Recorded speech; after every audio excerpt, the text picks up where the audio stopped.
त्यांचे शिक्षक यायचे, त्याच्या सगळ्या तक्रारी ऐकायचे आणि म्हणायचे, मुलांनो काय झालं, मला का नकोय त्या भाज्या? अरे तुम्हाला कळतंय का, तुम्ही स्वतःच्या कष्टानं या भाज्या मिळवताय, तुम्ही तुमच्या घरच्यांसाठी जेवण मिळवताय, जेवण तुम्हाला समजतंय का? सेन्से, मला ते जे गाजर मिळालेत ना, त्याची मी आईला खूप मस्त कोशिंबीर करायला सांगते, पण कांद्याचं काय करायचं मला अजून नाही कळलंय. त्या रात्री सगळ्या मुलांची जेवणाची ताटं भाज्यांनी कशी भरलेली असतील मुख्याध्यापक याचा विचार करत होते, आणि अर्थात विशेष करून ते ताकाशीचा विचार करत होते. त्याचं ताट त्या दिवशी पहिल्या बक्षिसांनी गच्च भरलेलं असणार होतं, आणि आता यापुढे स्वतःच्या शरीराबद्दल कुठलाही न्यूनगंड किंवा कमीपणाची भावना त्याच्या मनात निर्माण होणार नाही. हो, ती कदाचित ताकाहाशी पहिला यावा असेच खेळ मुख्याध्यापकांनी शोधले असतील तर.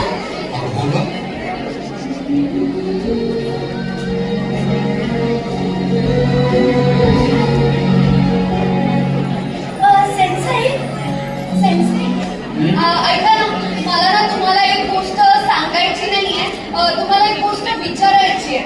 हा मग बाळा विचार ना, शांतपणे विचार. काय झालं तुझ्या? मला ना मोठं होऊन आपल्या शाळेत शिकवायला यायचंय. अरे वा, तुला मोठं झाल्यावर आपल्या शाळेत शिकवायला यायचंय? बाळा मला वचन देतेस? या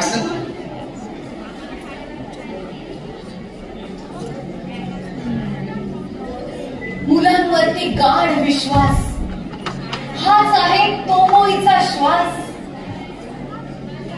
मुलगा मुलगी नको फरक, हीच तर खरी तोमोईची ओळख.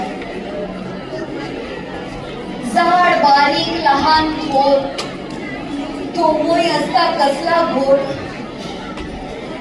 प्राणी पक्षी माणूस निसर्ग, प्राणी पक्षी माणूस निसर्ग, तोमोई मध्ये एकच वर्ग, तोमोई मध्ये एकच वर्ग. काय ना तू तो छान मला देतेस ना वचन? या तू हाय